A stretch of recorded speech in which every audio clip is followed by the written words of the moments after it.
स्तोत्रसहिता 128 परमेश्वराचे भय धरण्याची धन्यता।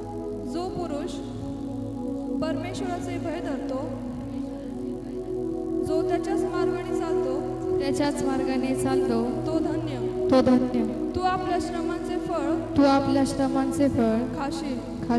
तू सुखी होशील, तुझे कल्याण होईल। तुझ्या मांस घरात तुझी स्त्री सफळ द्राक्षवेलासारखी होईल। तुझ्या मेजासभोवती तुझी मुले जैतुनाच्या रोपासारखी होतील।